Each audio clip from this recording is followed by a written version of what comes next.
은 별로 없고 그 부하가 그 목표를 업무를 수행하도록 그런 거에만 관심을 갖는 것이 업무 지향성의 그런 특징입니다. 세 번째는 통제 지향성입니다. 리더가 업무의 성공적인 수행을 위해서 부하의 행동을 철저하게 잘 감독, 지시, 통제 이런 걸 중요하다라고 생각하는 특징이 통제 지향. 그래서 이런 세 가지의 특징에 관심을 갖는다고 하면 그것은 거래적 리더십이라고 볼 수가 있습니다. 반면에 트랜스포메이셔널 그 거래적 리더십보다 이제 상대적인 리더십은 변혁 리더십인데 이것은 부하들에 대해서 기본적으로 그 부하들이 가지고 있는 어떤 그 기본적인 가치나 믿음이나 어떤 태도를 근본적으로 잘 변화시켜서 조직이 기대하는 것보다 더 높은 수준의 성과를 추구하도록 하는 만든 리더십이 변혁 리더십입니다. 그래서 변혁 리더십은 부하의 생각을 상당히 거래적 리더십보다 존중하는 마음을 갖고요. 또 부하의 어떤 성장을 위해서 부하를 잘 기본적으로 조언한다거나 지원을 제공한다 이런 거에 관심입니다. 그래서 우리가 거래적 리더십이 주어진 일에만 주목한다고 하면 반면에 변혁 리더십은 미래를 위해서 수행해야 하는 일에 대해서 더 잘 알고 있는 사람이고 변혁적 리더가 수행해야 할 행동으로 우리가 보면 회사와 팀의 어떤 비전을 구성원들한테 잘 제시를 해준다거나 또는 리더가 스스로 롤모델 역할을 잘 한다거나 또 공동 목표 달성을 위해서 조직 문화를 잘 구축한다거나 또는 부하들의 어떤 개인화된 부하들이 각각 관심도 다르고 능력도 다르죠. 그러니까 부하 개개인에 맞게끔 커스터마해서 그 개인화된 지원을 잘 제공 이런 거에 관심을 갖는 리더십이 변혁적 리더십이다. 그래서 영업관리자의 변혁적 리더십의 특징을 보면 회사와 팀의 비전을 잘 제시한다. 공동 목표 달성을 조직문화를 구성한다. 개인화된 지원을 제공한다. 롤모델 제시 네 가지가 있습니다. 하나하나 간단하게 설명하면 비전을 제시한다는 말은 영업 팀의 비전을 잘 제시해서 구성원들이 이를 잘 공유하고 있어야 되는 거니까 변혁적 리더십에서 첫 번째는 뭐니 해도 비전을 잘 제시하는 두 번째는 공동 목표 달성을 위해서 조직 문화를 잘 구축하는 것. 그러니까 여기서 문화라고 하는 게 하루아침에 형성이 안 되죠. 상당 기간 동안 형성이 되고 한번 잘못 형성된 문화를 좋은 문화로 바꾸는 게 힘들어요. 여러분들 가정에도 문화가 있고요. 회사에도 문화가 있고 국가에도 문화가 있어요.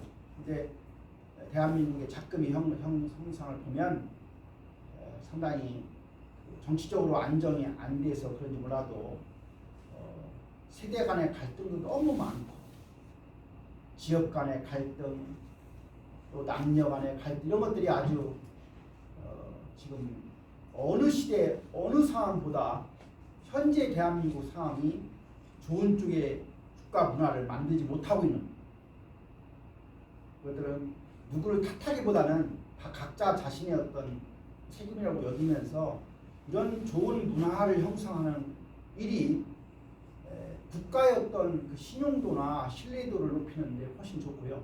그런 국가 문화를 가지고 있는 국민이 훨씬 행복해요. 그래서 그런 것들이 상당히 아쉬운 현재 문화 상황입니다. 롤모델의 제시입니다. 롤모델을 우리가 그 자신이 당연히 해야 할 책이나 임무의 본보기가 되는 대상입니다. 우리가 사장은 사장다워야 되고 대통령은 대통령다워야 되고 아버지는 아버지다워야 되는 거예요. 남편은 남편다워야 되고 아내는 아내다워야 되는 거예요. 그게 롤이에요. 자기가 해야 할 그 직책이나 임무의 어떤 본보기가 되는 것 그게 바로 롤모델이에요. 그래서 그런 역할을 변혁적 리더는 잘 수행한다.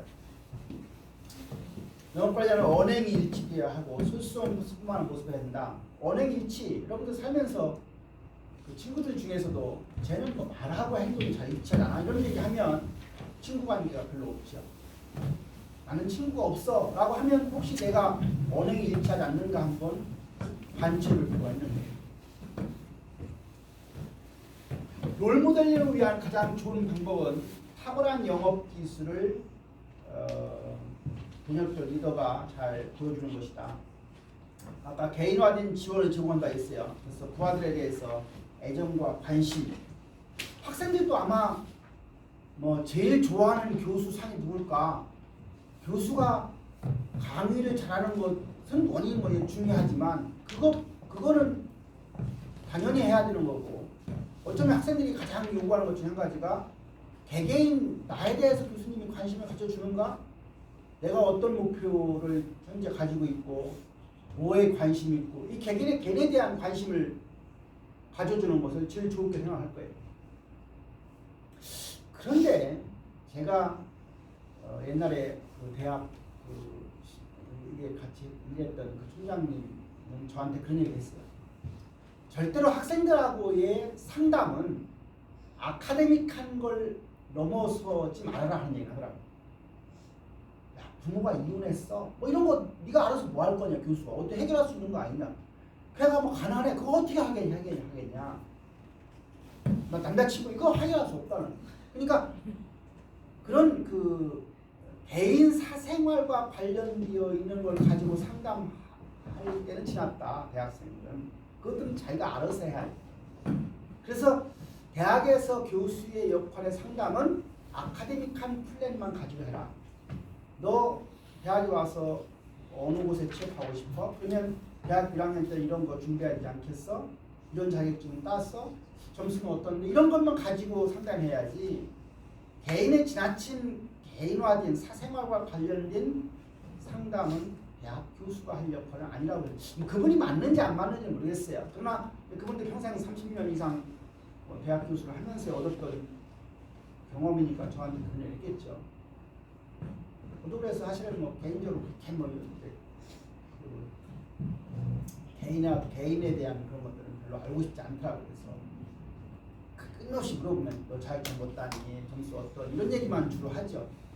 그분의 영향은 모르지만 그러나 여기에 이제 개인화된 지원의 적용은 개인마다 여건이 다르기 때문에 그런 데 관심을 좀 갖는 게 애정과 관심을 갖는 게 좋겠다. 그 다음에 사냥꾼형 리더십과 농부형 리더십. 김민정, 딱 말만 보면 어떤 게 좋은 것 같아요? 사냥꾼형 리더십이고 싶어요? 농부형 리더십이고 싶어요?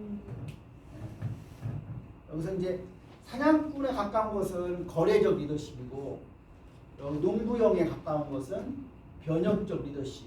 뭐 꼭 그런 건 아니지만, 그래서 농부라고 하는 사람은 농사를 지으려고 하면 그냥 빼먹을 수만 없는 거죠. 뭐 토질의 힘을 잘 키워줘야, 토질이 좋아야 좋은 성과를 낼 수 있는 거니까 농사를 잘 지으려고 종자 개량. 여러분들은 대한민국에 살면서 대한민국의 쌀 맛이 좋다고 생각해요? 나쁘다고 생각해요? 대한민국의 사과 맛이 좋다고 생각해요? 나쁘다고 생각해요? 대한민국의 딸기 맛이 좋다고 생각하는 어떤 생각을 해요? 혹시 다른 나라에 가서 밥을 먹어본 적 있어요? 여러분들 이 나라에서는 하기 때문에 모르지만 사실은 우리나라의 쌀의 종자가 제일 맛있어요. 과일도요. 사과니 배도 이 세계에서 제일 맛있어요.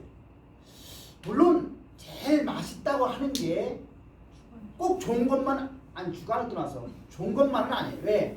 맛있다고 하는 것은 당도가 올라간다는 얘기죠. 과일 같은 경우에. 근데 유럽 같은 데 과일 먹으면 당도가 떨어져요. 그리고 생긴 것도 제멋대로 생기고 별로. 근데 그게 어쩌면 자연스러운 거니까 몸에는 좋은지 몰라요. 그러나 우리는 이 대한민국이라는 나라가 뭔가 목표 지향적으로 계속 뭘 하잖아요. 하다 보니까 쌀도 종류도 제일 많고 맛도 제일 좋아졌어요. 과일도 그렇고요. 그런 거 못 느껴요? 느껴요. 혹시 외국 가서 먹어본 사람들은 대한민국의 어떤 그 기후가 꼭 세계적인 제일 좋은 기후는 아님에도 불구하고, 물론 뭐 이제 포도 같은 거 보면 기후적인 여건이 유럽이 좋다고 하잖아요. 근데 포도 같은 것은 그 당도가 좋아지려고 하면 척박한 땅이어야 돼요. 기름진 땅에서 자란 포도는 당도가 떨어져요. 그리고 보관성이 떨어져요. 물이 습도가 많은 지역에서 포도가 자라면 그 포도의 당도 떨어지고 습기가 많아서 와인을 담을 수가 없어요. 와인이 좋은 와인을 담는 포도 지역은 가장 척박한 땅이에요. 땅도 나쁘고요, 비도 잘 안 오고요. 그런 데서 자라나온 포도가 훨씬 더 다 좋아요. 우리나라에서는 포도 와인 공장이 어디냐면 영동에 가면 와인 공장이 있어요. 영동 와인 큰 공장, 규모도 큽니다. 이제 크고 1인당 35,000원 정도 내면요, 그 와인과 관련된 모든 체험을 다 할 수 있어요. 가면 와인을 무한정 먹을 수 있고요. 와인을 무한정 먹는 데에 바베큐 이런 것들 무한정 먹을 수 있고요. 나와가지고는 와인 조격도 할 수 있어요. 조격판에다가 뜨거운 물 해가지고 와인을 많이 부은 거에다가 조격도 할 수 있고요. 그 와인 그 오크통, 오크라는 말 알죠? 왜 그 청나무로 만든 오크통 그 사무실 뭐라고 창고도 보여주고. 사냥꾼형 리더십은, 사냥꾼은 뭐예요? 잡는 게 목적이죠, 그렇죠? 그러니까 많이 잡아오면 뭐 하는 것이니까 사냥꾼형 리더십은 거래 리더십 아니에요. 고객 관계 유형과 리더십 유형과 관계를, 고객 관계는 이제 우리가 크게 일반적으로 그동안 우리가 영업에서 거래적 관계, 자문적 관계, 파트너십 관계에서 지금은 이제 거래적에서 파트너십으로 가고 있다, 그런 얘기 배운 적이 있었고요. 리더십의 유형도 이제 거래적 리더십보다는 최근에 분역 리더십 더 바람직하다는 얘기고요. 그래서 고객과의 관계가 거래적 관계인 경우에는 거래 리더십이 더 유효할 수 있지만, 그렇지 않고 고객과의 관계가 자문적이나 파트너십 관계인 경우에는 변형적 리더십이 더 유효하다. 그 다음에 리더십 중에서 상황적 리더십이라는 게 있어요. 그러니까 상황에 따라서 달라질 수 있다 하는 건데, 리더십의 어떤 그 네 가지 유형을 이 그림에 보는 것처럼 지시적, 업무적 행동이 낮으냐 높으냐, 지원적, 관계적 행동이 낮으냐 높으냐에 따라서 설득형 리더십은 지시적, 업무적 행동도 높고 지원적, 관계적 행동도 높은 경우가 설득형 리더십이고, 지시적, 업무적 행동도 낮고 지원적, 관계적 행동도 낮은 경우는 우임형 리더십이고, 그래서 여기 지시형 리더십, 다시 말하면 지시적, 업무적 행동이 높고 지원적, 관계적 행동이 낮은 경우가 지시형 리더십인데, 거기에 바로 앞에서 배웠던 거래 리더십에 가까운 형태라는 얘기고요. 지원적, 관계적 행동이 높고 지시적, 업무적 행동이 낮은 경우가 지원형 리더십이라고 해서, 이 경우는 지원 쪽은 bin역적 리더십에 가깝다.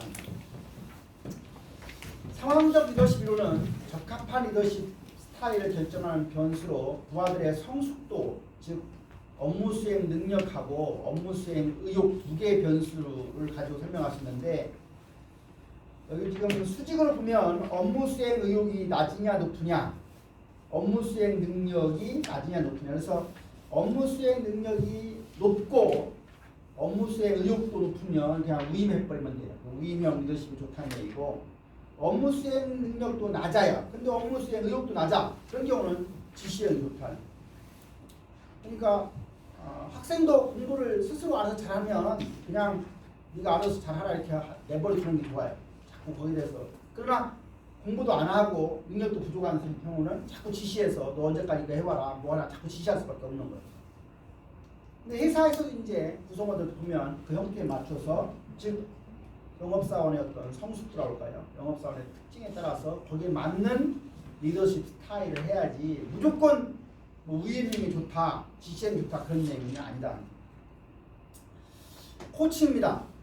영업관리자가 영업사원과의 접촉 과정에서 리더십 발휘를 위해서 가장 빈번하게 사용하는 것 중에 한 가지가 코칭한다, 코칭이라든가 또는 영업회의 이런 것들을 하게 되는데, 우선 코칭에 대한 이야기를 하면, 코칭이라고 하는 것은 영업관리자가 대화나 모범적인 행동을 통해서 영업사원이 자발적으로 효율적인 업무 영업을 수행하는 데 필요한 영업 기술, 영업의 어떤 지식, 자질 이런 것들을 향상하기 위해서 노력을 지속해 나가도록 돕는 이런 일련의 과정이 코칭입니다. 코칭은 대화를 활용하는 피드백 형태로 이루어질 수도 있고 행동을 가지고든 대화가 아닌 행동을 보여줘서 그 롤모델링 형태로도 코칭을 할 수가 있습니다. 그런데 코칭의 모든 활동이라고 하는 것은 영업관리자와 영업사원 간의 어떤 신뢰가 바탕이 되어야만 이루어질 수 있기 때문에 그렇게 해야만 결국은 영업의 소기의 목적을 갖다가 우리가 달성할 수 있습니다. 그래서 이 표는 이제 A 같은 A팀 영업관리 같은 경우는 상당히 전 영업사원한테 성장 단계에 따라서 전부 다 코칭해주는 역할을 하는 거예요. 그래서 필요할 때 함께 이제 동행하면서 코칭을 해주는 상황이 되는 것이고요. D팀 영업관리 같은 경우는 거의 이제 코칭을 별로 중요시하지 않는 거죠.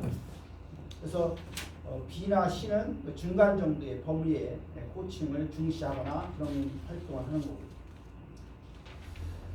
피드백입니다. 어떤 행위의 결과가 최초에 설정된 목표에 잘 부합하고 있는가를 갖다가 확인해서 그 확인된 정보를 행위 원천으로 되돌려 보내서 그 원천 행위가 보다 적절한 상태가 되도록 수정을 가하는 우리가 피드백이라고. 그래서 피드백의 유형을 보면 피드백의 대상과 방향이 있는데 대상은 결과와 행동에 대한 얘기고요. 방향은 긍정적이냐 부정적이냐와 따라서 전체 4가지로 구분할 수가 있습니다. 그래서 그동안 연구한 결과를 보면 결과 중심 긍정적 피드백이 동기 유발이나 성과에 좋은 영향을 가장 크게 미친다고 되어 있습니다. 그런데 이와 같은 피드백을 할 때 기술이 있는데 3가지 기술을 잘 활용해요. 첫 번째는 경청 기술이에요. 영업사원은 영업관리자가 경청하고 있다고 느낄 때 마음을 열기 때문에 영업관리자가 영업사원에 대해서 경청을 잘 해줘야 성공적인 코칭이 된다 하는 게 첫 번째고, 두 번째는 질문의 기술이에요. 여러분 나중에 혹시 자녀를 낳아서 키우게 되면 자녀한테 자꾸 질문을 해보세요. 그 질문이 가장 사람을 성숙하게 할 수가 있고 뭐 대답을 잘하는 거 별로 의미 없어요. 대답이라고 하는 것은 내가 외워서 그냥 입으로 뱉어내는 거 아닙니까? 그건 별로 창의력이 안 들어가 있어요. 좋은 질문을 하는 거에 대해서 격려하고, 그래서 우리가 유태인들은 학교 갔다 오면 자녀들한테 뭘 물어본다고 해요? 오늘 가서 너 오늘 선생님한테 무슨 질문했냐? 근데 우리 어머니들은 뭐만 질문해요? 몇 점 맞았냐? 몇 점 맞았냐? 해서 자녀가 뭐라고 95점 맞았다고 하면 다른 애들은 다 100점 맞았지? 이렇게 해서 애를 키워주게요. 여러분들은 수업 시간 이런 걸 배웠기 때문에 자녀를 낳아서 키울 때 몇 점 맞았냐? 이런 질문 하지 말고 무슨 질문을 했냐? 하면서 아이들이 가장 호기심이 많을 때 질문 많이 하는 거예요. 질문이 없다고 하는 것은 더 이상 호기심이 없다는 얘기고, 호기심이 없다는 얘기는 성장이 멈추는 거예요. 여러분들 지나가다가 엄마한테 뭐 물어봐요? 안 물어보죠? 왜 안 물어봐요? 윤예린 언제부터 안 물어보기 시작했어요? 2 가지죠. 안 물어본 이유가 세상에 대한 호기심이 이제 없어지고 있고, 두 번째는 뭐예요? 엄마한테 물어봤자 엄마의 답변이 마음에 안 들으니까. 근데 엄마한테 계속 묻고 싶을 때 언제예요? 다 컸는데도. 엄마한테 물어봤는데 엄마 항상 새로운 얘기를 좋은 걸 얘기해줘봐. 안 물어보겠어요? 여러분들 자녀가 나이가 뭐 20살, 30살 됐어도 계속 나한테 자녀가 뭘 물어본다 한 얘기는 내가 새로움을 뭔가 자녀한테 줄 수 있을 때 가능한 거예요. 질문의 기술, 질문은 코칭 기술의 꽃이다. 적절한 질문을 잘하면 영업사원이 자신의 문제를 잘 직시하게 되고 스스로 이에 대한 해결책을 스스로 찾을 수 있도록 도와주는 역할을 한다. 질문 잘하는 질문. 결과 전달 기술. 특히 부정적 피드백에서 훨씬 중요한 의미를 지니는데 부정적 피드백은 발전을 위한 것이라기보다는 발전적 피드백으로 분류해야 되는데 발전적 피드백을 하려고 하면 AID 원칙을 써야 되는데 A는 구체적인 액티비티에 대해서 언급해야 되고 I는 임팩트, 행동에 미치는 영향에 대해서 언급해야 되고 D는 desired activity, 바람직한 행동에 대해서 언급해야 된다.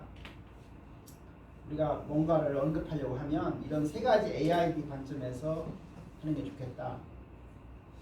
마지막으로 영업회의입니다. 영업회의는 영업관리자가 리더십을 발휘해서 구성원들을 결집시킬 수 있는 좋은 기회입니다. 그래서 영업사원이 영업회의를 통해서 영업관리자가 영업회의에서 이런 영업 전략부터 여러 가지 고객 정보나 전략적 아이디어나 시장 정보 이런 것들을 잘 그 안에서 영업관리자와 영업회의 안에서 잘 이끌게 되면 결국은 영업사원의 여러 가지 행동의 결과가 달라지겠죠. 영업회의의 주제는 영업회의 주제는 당면하고 있는 현실적인 문제가 돼야 돼요. 뭐 추상적인 문제 안 된다. 영업회의는 항상 당면한 현실적인 문제가 돼야 되고 가능한 한 구체적으로 정해져야 되고 매번 할 때마다 똑같은 문제를 가지고 계속 회의를 하게 되면 사람들이 별로 관심이 없어지거나 매너리즘에 빠지니까 항상 좀 새로운 주제를 교체하면서 영업상에 회의하는 게 좋겠다. 그래서 동일 주제에 대해서 그 반복하게 되면 결국은 성과는 확 떨어진다. 3번까지는 가능하지만 3번 넘어 4번, 5번 가면 그런 회의는 안 하는 만큼 못하다. 그래서 효과적인 영업 회의를 진행하려고 하면 영업 관리자는 다음을 꼭 머릿속에 염두에 둬야 돼요. 첫 번째는 어떤 회의가 있었으면 마지막 결론은 반드시 도출해야 된다. 회의 시간을 10시부터 시작한다고 했으면 딱 영업 회의를 진행하는 사람이 몇 분 전에 도착해서 딱 시작하면 진행을 해야지. 그걸 뭐 자꾸 뭐 10시에 들어와서 10시 10분부터 시작하면 안 된다는 거예요. 여러분들 대학 3학 다니고 있지만 교수님들 보세요. 어떤 분은 10시 반에 수업이면 10시 반에 연구실에 출발해서 여기에 한 3분쯤 와서 5분이나 10분쯤 수업 시작하는 사람이 있는가 하면 나처럼 항상 5분 전, 10분 전에 미리 들어와서 수업 준비 잘 되는지 내가 스스로 준비하고 정해진 시간에 시작하는 거예요. 근데 자기가 어떤 리더가 됐을 때 조직에서 그 시간을 정확하게 지키지 않으면 훌륭한 리더가 될 수 없어요. 내가 겪어보면 훌륭한 리더로 성장해서 올라간 사람들은요 시간 관념이 정확해요. 회의 시간을 잘 준수한다. 능동적인 회의를 유도한다. 능동적인 회의를 유도하려고 하면 각자 그 회의에 참여하는 사람들이 발언을 할 수 있는 기회를 줘야 되고 그들이 각자가 능동적인 참여가 돼야 돼요. 회의 시간에 말 한마디 않고 나가면서 분수리 하죠. 꾸물꾸물 되겠어? 참여자들의 주의력을 높인다. 미래의 업무를 중심으로 토론한다. 마지막 장입니다. 그렇게 해서 우리가 그 영업관리자가 리더십을 잘 구현하게 되면 어떤 효과를 얻을 수 있을까? 우수한 영업사원을 양성하는 데 도움이 되고 영업사원 간의 신뢰가 증진되고 영업사원의 만족도 증진되고 영업팀의 사기도 증가되고 영업성과도 높아지고 그렇게 해서 오늘날 이제 요새 시민 행동이라고 하는 말이 등장하는데 이러한 시민 행동이 형성된다. 시민 행동이라는 것은 지역사회에 대한 어떤 배려를 행동을 통해서 잘 보여주는 거 이런 것들이 그런 것들까지도 이제 결과를 낳을 수 있다는 거겠습니다. 이렇게 해서 13장 그 리더십에 대한 파트를 마치도록 하겠습니다.